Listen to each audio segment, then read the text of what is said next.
हरि गुरु संत इनके प्रति अपराध बनने लग जाएगा। ये सब अन्न दोष का प्रभाव है। तो अन्न का दोष बिना शरीर से सेवा किए हुए, इसलिए हमारे यहाँ साधुओं में महाराज जी कैंकरी ही प्रधान था। किसी भी संत के स्थान में आज से 25-30 वर्ष पहले तक कोई वैतनिक कर्मचारी नहीं रहता था। बड़े से बड़े स्थानों में सब संत ही मिलकर के सारी सेवा किया करते थे। जो यही अधिकार सचिव सेवा मन भासे, जिसका जो अधिकार है, जो जिस सेवा के योग्य है, अपनी मर्यादा के अनुरूप, अपनी मर्यादा के अनुरूप। हमारे यहाँ संतों में प्राचीन काल में मर्यादा रही, अब धीरे धीरे मर्यादा शिथिल हो रही है। जो पूजा में जाने योग्य हैं वो पूजा में जाएंगे, जो रसोई में जाने योग्य हैं वो रसोई में जाएंगे, जो पात्र अमनिया करने के योग्य हैं वो पात्र अमनिया करेंगे, जो सोहनी सेवा के योग्य हैं वो सोहनी सेवा करेंगे। भेद किसी में नहीं है, सब अच्युत गोत्रीय हैं। हम सोहिन साधुन सो पंगति, लेकिन भगवत सेवा में शास्त्र की मर्यादा है। रसोई में मर्यादा है, पूजा में मर्यादा है।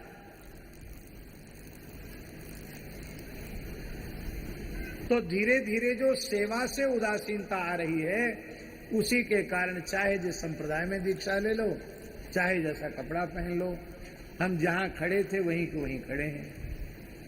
कई बार तो जहां खड़े थे उससे भी बहुत नीचे चले गए। गृह त्याग के समय जैसा विश्वास था, जैसी श्रद्धा थी, जैसी भावना थी, वो हमारा मूल धन था, हमने उसको भी गंवा दिया। इसलिए सेवस्व साधु पुरुषान जही काम तृष्णाम, साधु पुरुषों की सेवा निष्काम भाव से करो और सेवा से ही सब कुछ मिलेगा। सेवा के बिना साधन में प्रवृत्ति नहीं होगी। इसलिए सेवा करते हुए जो साधन करते हैं उन्हीं का साधन सफल होता है। और नहीं तो कई बार साधन के नाम पर भी लोग पाखंड करने लग जाते हैं। अभी कुछ समय की पूर्व की बात है, एक प्रामाणिक महापुरुष ने हमको एक महानुभाव के संबंध में बताया कि हमने उनके बारे में सुना कि वो तो चित्रकूट में 6 महीना केवल थोड़ा सा दूध लेके राम राम करेंगे। तो हम उनका अकस्मात दर्शन करने पहुंच गए। तो दर्शन करने पहुंच गए तो क्या देखा, वो बड़े प्रेम से भुना हुआ चना खा रहे थे। तो महात्मा ठहरे, उन्होंने तपाक से पूछ लिया, महाराज जी आपका तो बड़ा प्रचार है कि आप 24 घंटे में छटाक 1.5 छटाक गैया का दूध लेते हैं, बाकी भजन करते हैं, आप तो यहाँ चना खा रहे हैं। बोले हाँ, थोड़ा चेलों ने प्रचार उचार कर दिया है, क्या करें, बिना खाए काम नहीं चलता है। अरे भाई, बिना खाए काम नहीं चलता तो ये प्रचार करने की क्या आवश्यकता है कि हम चटाक भर दूध पीते हैं, 50 ग्राम 100 ग्राम दूध पी के रहते हैं, इसकी क्या आवश्यकता है भाई? साधुता है क्या महाराज जी? मन वाणी क्रिया में एक रूपता, इसी का नाम साधुता है।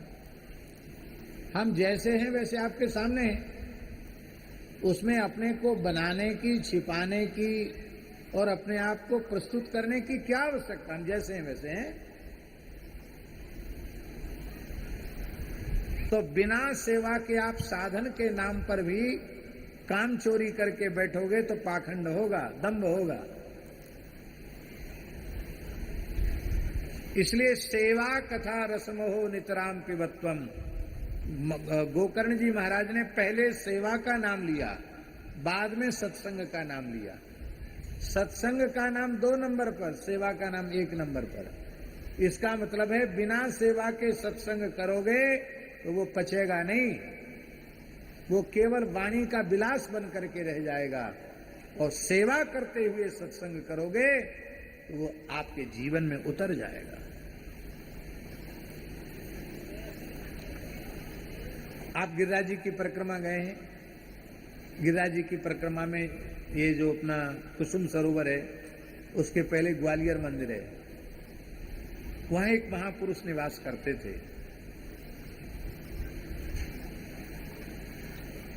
बहुत अच्छे संत थे, उनका परिकर भी बहुत दिव्य था। नित्य प्रति भागवत का सत्संग होता था 1 घंटा, बाकी लोग सेवा करें और नाम जप करें। तो उनके एक शिष्य बने, उनका नाम था श्यामदास।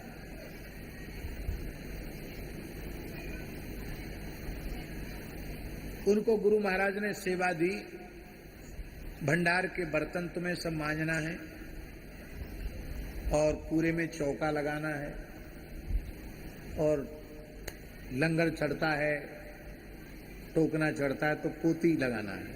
पोती लगाते हैं ना नीचे से। वो उसी काम में लगे रहते, नाम जप करते रहते। अब ऐसी सेवा बाल भोग बने तो फिर पूरा चौका, कच्ची रसोई पूरी चौका लगे। राजभोग बाद फिर पात्र मनिया, फिर चौका लगे। रात को ब्यारू के बाद फिर चौका लगे। उनको सबसे अधिक सेवा का भार था, पर गुरु महाराज इतने प्रसन्न रहते थे उन पर कि जब तक वो आके बैठ नहीं जाते तब तक कथा शुरू नहीं करते। श्यामदास कहाँ गए, बुलाओ भाई श्यामदास को। एक दिन श्यामदास नहीं आए तो कहा श्यामदास क्यों नहीं आए, पता करो। तो उनको महाराज जी क्या देखा, सच्ची घटना है ये।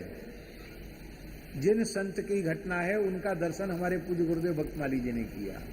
अब इससे आप समझ सकते हैं कि कोई 1000 साल पुरानी घटना नहीं है, 70-75 साल पुरानी घटना होगी। तो महाराज जी क्या देखा कि श्यामदास गोबर मिट्टी का पोता अपने गाल पर ऐसे रख के ऐसे बैठे हैं भंडार घर में, नेत्रों से अश्रुधार बह रही है। बुलाए तो कुछ बोले नहीं। बोले महाराज जी वो तो वहां बैठे हैं, गुरु जी वो तो वहां बैठे हैं। बोले उसको लेके आओ। लेके आए।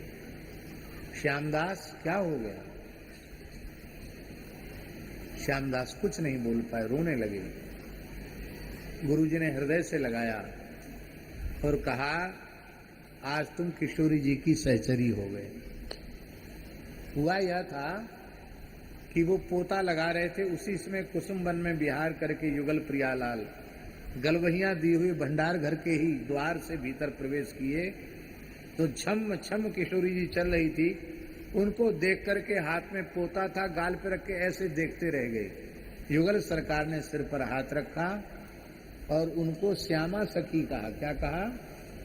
श्यामा सखी कहा। तो श्यामा सखी हो गई। तो जो लोग लंबे समय से वहां थे उनको कुछ नहीं दिखा, और जो थोड़े समय में आए थे सेवा करते करते उनको सिद्धि हो गई। लेकिन ये बात सबकी समझ में नहीं आती है। हमारे पूज्य सदगुरुदेव भगवान श्री भक्तमाली जी महाराज कहते थे, हमें अपने जीवन में जो कुछ मिला है वह केवल संतों की सेवा से मिला। सामने गौर गदाधर वाले महंत जी बैठे हैं, सेवा की साक्षात प्रतिमूर्ति। गौर गदाधर मंदिर ऐसा है कि कोई साधु कभी चला जाए सबके लिए आश्रय है, और स्वयं महंत स्थान के स्थान प्रधान होकर के भी स्वयं सेवा में लगे रहते हैं। हमको तो कई बार लगता है कि जिन नए साधकों में सेवा भावना नहीं है उनको गौर गदाधर मंदिर में महंत जी के पास रहकर कुछ दिन उनसे सेवा की शिक्षा लेनी चाहिए कि संतों की सेवा हम कैसे करें। सेवा की बहुत महिमा है। तो बिना कैंकर्य के उसमें बहुत ध्यान देकर के सुने, पुरानी बात बता रहे हैं। आरती स्तुति में खड़े होना सेवा नहीं है, पंगत कर लेना सेवा नहीं है, अमनिया में बैठ जाना सेवा नहीं है। एक विशेष कोई सेवा करते हुए पंचायती सेवा करना, ये हमारे संतों में इसी को सेवा का स्वरूप कहा है। क्या कहें, समय ऐसी बीत जाता है। एक हमारे खाक चौक में महात्मा थे महाराज जी, भले बाबा, नाम तो कुछ और था उनका, पर सब लोग उनको भले बाबा कहते थे। हर बात में कहते थे भले भले भले। तो उनको लोगों ने कहना आरंभ कर दिया भले बाबा। मध्य प्रदेश में मंदसौर जिला है, मंदसौर जिला में एक बड़े स्थान के महंत थे। वो हर साल यज्ञ करते थे, बड़े प्रतिष्ठित स्थान के महंत थे। हर साल यज्ञ करते थे, बहुत साधु पहुंचते थे उनके। पर खाक चौक में 2 महीना आके रहते थे, सावन भादों ब्रजवास करते थे, फिर चले जाते थे। तो लगभग 90 वर्ष से ऊपर की आयु थी और झाड़ू लेकर पूरे स्थान में झाड़ू लगाते, खड़े नहीं हो पाते थे, कमर झुक गई थी, बैठे बैठे पूरे में झाड़ू लगाते, बहुत बढ़िया सोहनी सेवा करते। तो पूज्य खाकचौक वाले महंत जी महाराज, हमारे पूज्य गुरुदेव पहाड़ी बाबा महाराज ने उनको डांट कर कहे, भले शांति से एक जगह नहीं बैठ सकता, हमारे यहाँ सब सेवा करने वाले लगे हुए हैं, तो बुढ़ा मूर्ति होकर के इतना सेवा क्यों करता है? प्रेम से प्रसाद नहीं पा सकता है? खबरदार, आज के बाद झाड़ू उठाई हाथ में तो राम राम कर, राम राम।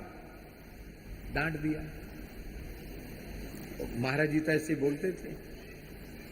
भले बाबा भीतर गए, धूना घर में आसन था उनका, अपना आसन लपेटा टाट में और महाराज जी को साष्टांग प्रणाम करके रोने लगे। महाराज कहाँ जा रहे हो? बोले अब अपने स्थान जा रहे हैं, अब लौट के नहीं आएंगे। क्यों? कहते हम यहाँ प्रसाद राम जी का पाते हैं, सेवा नहीं करेंगे तो प्रसाद नहीं पाएंगे, बिना प्रसाद पाए शरीर चल नहीं सकता। इसी स्थान में पहले हम रसोई भी बनाते थे, बर्तन भी मांजते थे, गौ सेवा भी करते थे, झाड़ू भी लगाते थे। अब शरीर बुढ़ा हो गया है, अब केवल सोहनी सेवा करते हैं, झाड़ू लगाते हैं, उसमें भी आपने प्रतिबंध लगा दिया। तो अब प्रतिबंध का मतलब, सेवा पर प्रतिबंध का मतलब है प्रसाद पर प्रतिबंध। सेवा नहीं करेंगे तो प्रसाद नहीं पाएंगे और बिना प्रसाद पाए रह नहीं पाएंगे, इसलिए आसन बांध लिया, अब हम लौट के नहीं आएंगे। चल बकबक करता है, हे उठाओ महात्मा, उठाओ इसका आसन लगा दो फिर से, अब नहीं रोकेंगे, जाओ करो। फिर झाड़ू उठाई, फिर चले गए, जीना चढ़ के छत पर फिर झाड़ू लगाने लगे। महाराज जी बोले देखो ये पुराने संत हैं, 90 साल से ऊपर की उम्र है और बिना सेवा किए हुए भोजन नहीं करते। आज स्थिति ये है, कलयुग इतना भयंकर सबके सिर पे चढ़ गया, अब स्थिति ये है कि सेवा बताओ तो चले जाएंगे और सेवा नहीं हो तो मनमानी करो, चाहे जब खाओ, चाहे जो खाओ, चाहे जब सो, चाहे जब उठो। कोई अनुशासन आपके जीवन में नहीं है तो आप पड़े रहो। थोड़ा भी अनुशासन हुआ कि आपको, फिर आपका मन नहीं लगेगा। ये दुर्भाग्य है। प्रत्येक साधक को आत्मनिरीक्षण करना चाहिए कि हमने ग्रह त्याग क्यों किया। संसार के जो लोग हैं उन्हें कम से कम भगवान नहीं मिले तो संसार तो मिला, संसार का भोग तो मिला, और साधु बन गए, संसार के भोग से भी वंचित हो गए और ठाकुर जी भी मिले नहीं हैं। माया मिली न राम, दुविधा में दोनों गए, माया मिली न।